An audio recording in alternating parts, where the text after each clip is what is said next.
Hello friends, आज के इस वीडियो में हम लोग द पोर्ट ऑफ गोल्ड के बारे में पढ़ेंगे, जिसके राइटर हैं प्लॉटस।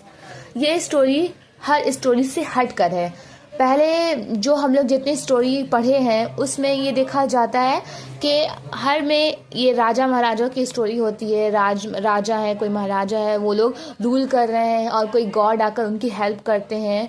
इस टाइप की स्टोरी हम लोग पढ़े हैं, लेकिन ये स्टोरी सबसे अलग स्टोरी है, द पोर्ट ऑफ गोल्ड। इसमें हम लोग कॉमन आदमी के, कॉमन परिवार के, फैमिली के बारे में पढ़ेंगे कि एक कॉमन इंसान के लाइफ में क्या होता है, इस बारे में पढ़ेंगे। बहुत इंटरेस्टिंग स्टोरी है, इन तक ज़रूर देखिएगा, बहुत ही अच्छी स्टोरी है। आइए वीडियो को शुरू करते हैं। इस स्टोरी में हम लोग कॉमन फैमिली के बारे में पढ़ेंगे कि कॉमन फैमिली में जिस स्टोरी की बात करें हम, द पोर्ट ऑफ गोल्ड, उस वक्त हर एक घर में एक गॉड लार नाम का घरों की हिफाजत क्या करता था, अपने मालिक के घरों की हिफाजत करता था। तो इस स्टोरी में हम लोग इक्यूलियो के बारे में पढ़ेंगे। इक्यूलियो जो था, उसके जो ग्रैंडफादर थे वो बहुत ही कंजूस किस्म के इंसान थे। वो अपने ऊपर कुछ खर्चा नहीं करते थे और एक गरीब घर में एक अजीब तरह से ज़िंदगी गुजारा करते थे। उनके पास एक सोना का पॉट था, उसमें पूरा भर के सोना था। तो वो सोना की हिफाजत जो लार था उसकी हिफाजत क्या करता था, जब वो मरने वाले थे उसके दादा, इक्यूलियो के दादा, तो ग्रैंडफादर उन्होंने मरने से पहले उस गोल्ड की हिफाजत के लिए एक ज़मीन के अंदर खोदकर उसको दफन कर दिया, उस पोर्ट ऑफ गोल्ड को, और लार की हिफाजत में दे दिया कि इसकी हिफाजत करना। जो उसके ग्रैंडफादर थे वो लार की बहुत ही रेस्पेक्ट क्या करते थे, उसे पूजा करते थे। तो लार उस पोर्ट ऑफ गोल्ड की हिफाजत क्या करता था। और जो इक्यूलियो था और उसके जो फादर थे वो लार की रेस्पेक्ट नहीं करते थे, उसे ऐसे ही छोड़ देते थे, उसकी रेस्पेक्ट नहीं करते थे। तो जो ये पोर्ट ऑफ गोल्ड के बारे में है, ये सिर्फ ये बात गोल्ड कहाँ छुपा है ये, और उसके पास गोल्ड है, ये सिर्फ लार ही जानता था और वो इस बारे में किसी को नहीं बताता था, क्योंकि उसका कोई रेस्पेक्ट करता ही नहीं था। वो चाहता था मेरा कोई रेस्पेक्ट करे और मेरी पूजा करे।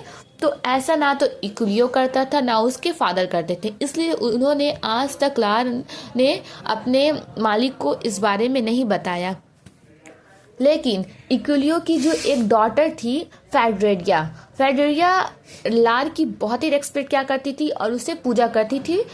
तो लार को फेडरिया बहुत अच्छी लगती थी, क्योंकि लिए उसकी वो रेस्पेक्ट क्या करती थी।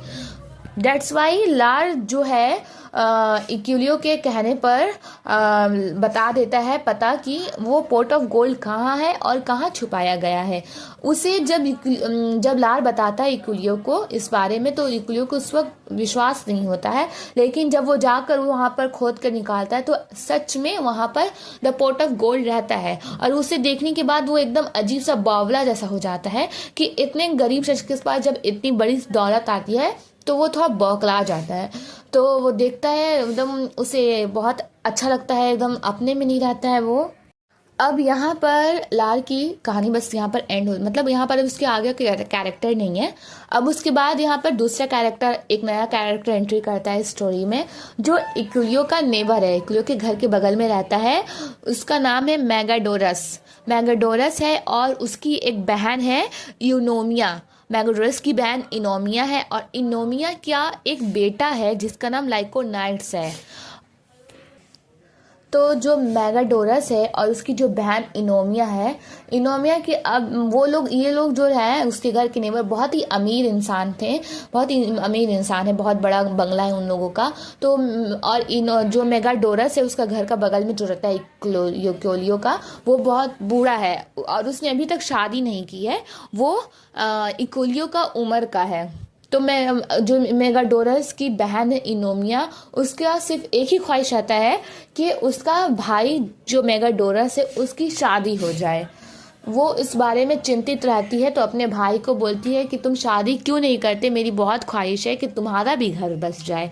तो मेगाडोरस बोलता है मैं कोई बूढ़े लड़की से शादी नहीं करना चाहता हूँ, अगर मैं शादी करूँगा तो जो मेरे घर के बगल में जो एक नेबर है इक्यूलियो की बेटी फेडरिया, उस उम्र की लड़की से ही मैं शादी करूँगा। चाहे अगर फेडरिया मान जाती है तो वो भी मेरे लिए चलेगी, लेकिन मैं एक मतलब उसकी उम्र की लड़की से शादी करना चाहता हूँ। तो जब मैगाडोरस की बहन इनोमिया इस बारे में सुनती है तो कुछ बोलती नहीं है। उसके बाद किस कहानी जानते हैं। एक दिन इकोलियो जो है मैगाडोरस के घर के बगल से गुजर रहा था। तो मैगाडोरस बोलता है, उसको हेलो करता है, ग्रीट करता है। तो उस वक्त इकोलियो को थोड़ा अजीब लगता है कि इतने बड़ा घर का आदमी मुझे हेलो है कर रहा है, क्या बात है, कहीं इसको मेरे सोने के बारे में तो पता तो नहीं चल गया।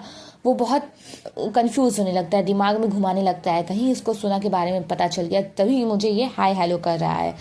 तो इकोलियो को शक होने लगता है उसके ऊपर, मैगाडोरस के ऊपर क्यों हेलो कर रहा है। तो मैगाडोरस बात को इधर उधर करने के बजाय डायरेक्ट बोलता है कि मैं तुम्हारी बेटी से फेड्रिया से शादी करना चाहता हूँ। उस वक्त थोड़ा सा वो खुश होता है, फिर वो सोचता है कैसे ये शादी करना चाहता है, इतने दिन से ये था, अभी कौन इसके इस उम्र में इसको शादी करने की कैसे शौक चढ़ गया। ज़रूर इसको मेरे सोने के बारे में पता चला है, जो मेरा सोना को हड़पना चाहता है। ऐसा ऐसा सोचने लगता है अजीब तरीके से।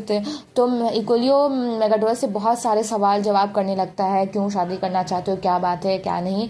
तो इकोलियो बोलता है आखिर बात क्या है। तो मैगाडोरस साफ साफ बोलता है कि नहीं, मुझे तुम्हारी बेटी से शादी करनी है, मैं तुम्हारी बेटी से शादी करना चाहता हूँ, अगर तुम रजामंदी है तुम्हारी तो इकोलियो को समझ में आता है कि सच में इसे मेरे सोने के बारे में लगता है नहीं मालूम है, ये सच में मेरी बेटी से शादी करना चाहता है। तो इकोलियो खुश हो जाता है क्योंकि उसकी बेटी है, वो चाहता है कि बड़े घर में मेरी बेटी जाए शादी करके।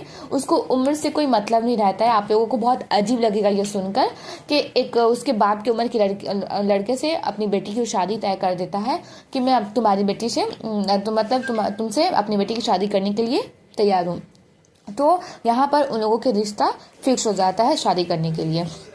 मैगाडोरस बोलता है इकोलियो, तुम्हें कोई चिंतित करने की बात नहीं कि शादी का खर्चा कैसे होगा कैसे नहीं, तुम शादी का खर्चा मैं खुद उठाऊंगा, मैं सारा शादी का खर्चा का इन्वेस्टमेंट मैं करूंगा। मैगाडोरस बोलता है ऐसा। इकोलियो के घर में अब शादी का माहौल हो जाता है। तो जब शादी का माहौल होता है तो जानते ही हैं कितना हलचल रहता है। तो बहुत उसके घर में हलचल हो जाता है, सब मेहमान गेस्ट आते हैं। तो इकोलियो सोचता है इतने हलचल माहौल में कहीं मेरा किसी को सोना के बारे में पता ना चल जाए, कहीं सोना खो ना जाए। तो वो सोचता है कि ना मैं इस सोना को ले जाकर कहीं छुपा दूँ, लेकिन कहाँ छुपाऊँ इस बारे में वो सोचने लगता है। अब जो कहानी आगे मैं बताने वाली हूँ, उसकी आगे कहानी वो एकदम अलग हट कर है स्टोरी, आपने ऐसा सोचा भी नहीं होगा। आइए जानते हैं। उसका जो भाई रहता है, मैगाडोरस का जो बहन इनोमिया है, और इनोमिया की जो बेटा लाइकोनाइट्स है। लाइकोनाइट्स एक फंक्शन में जाता है, बहुत पहले की बात है, एक फंक्शन में जाता है। तो और फेड्रिया भी वहाँ पर आई रहती है। तो लाइकोनाइट्स शराब के नशे में रहता है, तो फेड्रिया का रेप कर देता है। और जिसका लाइकोनाइट्स को उसका बहुत ही अफसोस रहता है। यहाँ पर इस स्टोरी में रेप को बहुत ही हल्का लिया गया है, इस पर ज़्यादा चर्चा नहीं किया गया है। मैंने इस स्टोरी का कॉन्सेप्ट ये दिखाना है, लार का दिखाना है, द पोर्ट ऑफ गोल्ड के बारे में है। इसको सिंपली थोड़ा सा लिया गया है, इसको रेप को। तो आइए स्टोरी आगे जानते हैं। तो जो लाइकोनाइट्स है, लाइकोनाइट्स का जो स्लेव है, देख ले। दूसरी तरफ इकोलियो शादी की अपनी बेटी का तैयारी करता है और अपने गोल्ड के बारे में चिंतित रहता है। तो गोल्ड को ले जाकर पेड़ के नीचे छांव में शेड में छुपा देता है। तो जो लाइकोनाइट्स रहता है उसको अपनी गलती का बहुत एहसास रहता है। वो चाहता है अपनी गलती का कैसे भी करके माफ़ी मांग ले और अपनी गलती को सुधारने के लिए वो उसकी बेटी से शादी कर ले। तो लाइकोनाइट्स का जो स्लेव रहता है, नौकर रहता है, वो इकोलियो का पीछे लगा देता है कि कोई मौका देकर उससे मैं माफ़ी मांगूंगा। तो लाइकोनाइट्स का स्लेव इकोलियो के पीछे पीछे रहता है। तो जब वो पोर्ट ऑफ गोल्ड को जब पेड़ के नीचे दफन कर रहा था तो लाइकोनाइट्स का स्लेव देख लेता है। और जब इकोलियो वहाँ से दफन करके वहाँ छुपा के चला जाता है अपने पोर्ट ऑफ गोल्ड को, तो स्लेव तुरंत निकाल लेता है गोल्ड को और वहाँ से फरार हो जाता है। और जो लाइकोनाइट्स था जिसने गुनाह किया रहता है, उसको अपनी गलती का बहुत एहसास रहता है। तो वो अपनी गलती को सुधारने के लिए अपनी माँ को सब कुछ सच सच बता देता है। तो उसकी माँ कहती है, क्या तुमने अपने होश और हवास में क्या था या शराब पीकर किया था? तो लाइकोनाइट्स बोलता है नहीं माँ, मैंने शराब पी कर किया था और मुझे इसका बहुत अफसोस है, इसलिए मैं चाहता हूँ कि मेरे अंकल की शादी उससे ना हो और उसकी शादी मुझसे हो जाए, ताकि मैं अपनी गलती का पूरा कर सकूं। जब इकुलियो को पता चलता है कि उसका जो गोल्ड है वहाँ से गायब हो चुका है, चोरी हो चुका है, तो वो रोने लगता है, सर पकड़ कर बैठ जाता है और ज़ोरों ज़ोरों से चिल्लाने लगता है, रोने लगता है, अब मैं लुट गया, बर्बाद हो गया, मेरा कुछ नहीं बचा। इस तरीक़े से आवाज़ निकाल कर चिल्लाने लगता है। तो जब रोने की आवाज़, इकुलियो की रोने की आवाज़ लाइकोनाइट्स को सुनाई देती है, तो लाइकोनाइट्स सोचता है कि ये मेरी वजह से रो रहे हैं, लगता है इनको मेरी सच्चाई का पता चल गया है, तो वो इसलिए बोल रहे हैं कि मेरा सब कुछ लूट गया, बर्बाद हो गया। तो जब लाइकोनाइट्स इकुलियो के पास आता है, अब बोलता है कि मैं ही तुम्हारे लूट जाने और बर्बाद होने का ज़िम्मेदार हूँ, तो वो बोलता है, इकुलियो बोलता है, क्या तुम ही वो शख्स हो जिसने मेरी माल पर नज़र रखा था, तो मेरे हाल पर नज़र रखा था। वो लाइकोनाइट्स बोलता है हाँ वो मैं ही हूँ। तो फिर इकुलियो बोलता है क्या तुम वही हो जिसने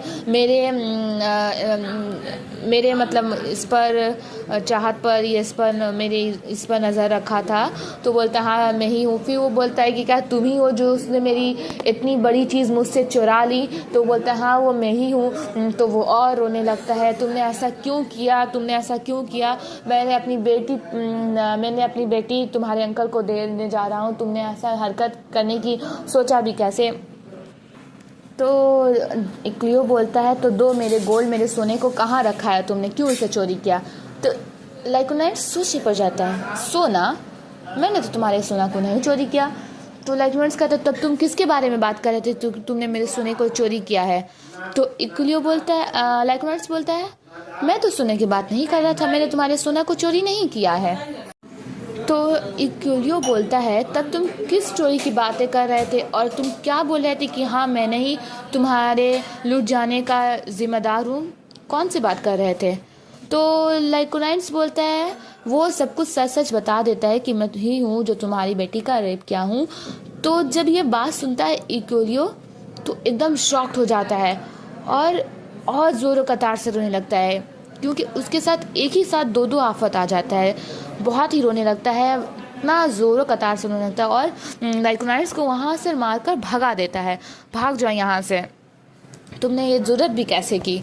और बोलता है और जब लाइकोनाइट्स पता करने की कोशिश करता है कि उसका सोना किसने चोरी किया है, लाइकोनाइट्स को पता चलता है कहीं से उसका स्लेव जो है, उसका नौकर ही है जो उसके इकुलियो के सोना को चोरी किया है। तो इकुलियो बोलता है, तो लाइकोनाइट्स बोलता है अपने स्लेव को कि चुपचाप से वो सोना को वापस करो, तुमने ऐसा हरकत क्यों किया मेरे पड़ोसी के साथ। तो स्लेव वो सोना देने से इनकार करता है, कि कहता है मैं सोना नहीं दूंगा। लेकिन कैसे भी करके लाइकोनाइट्स जो रहता है वो सोने को हासिल कर लेता है और लाकर इकुलियो को दे देता है और कहता है लो ये तुम्हारी अमानत जो मेरे स्लेव ने ले लिया था, जिससे मैं छीनकर तुम्हारे पास लेकर आया हूँ। तो वो जो लाइकोनाइट्स रहता है उसके अंकल जो रहते हैं वो मान जाते हैं कि मैं अब उससे शादी नहीं करूँगा, तुम ही उससे शादी कर लेना। तो जब वो सोना लाकर देता है इकुलियो को तो बोलता है कि मैं चाहता हूँ तुम अपनी बेटी से मेरी शादी करा दो ताकि मेरी गुनाहों की माफ़ी हो जाए। तो लाइकोनाइट जब इकुलियो को उसका सोना मिलता है तो वो सोचता है थोड़ा सा और कहता है ठीक है मैं तुम्हारी शादी अपनी बेटी से करवा देता हूँ। तो अच्छे से इकुलियो की बेटी जो फेडोरिया रहती है उसकी शादी लाइकोनाइट से हो जाती है और वो जो पोर्ट ऑफ गोल्ड जो सोना रहता है वो उस सोने को अपनी बेटी के दहेज में दे देता है और कहता है कि मैं इसका हकदार नहीं हूँ। जब से ये सोना मेरे पास आया है तब से कोई ना कोई परेशानी आती रहती है मेरी ज़िंदगी में, इसलिए मैं इसको ख़त्म करना चाहता हूँ, ये तुम ही ले जाओ।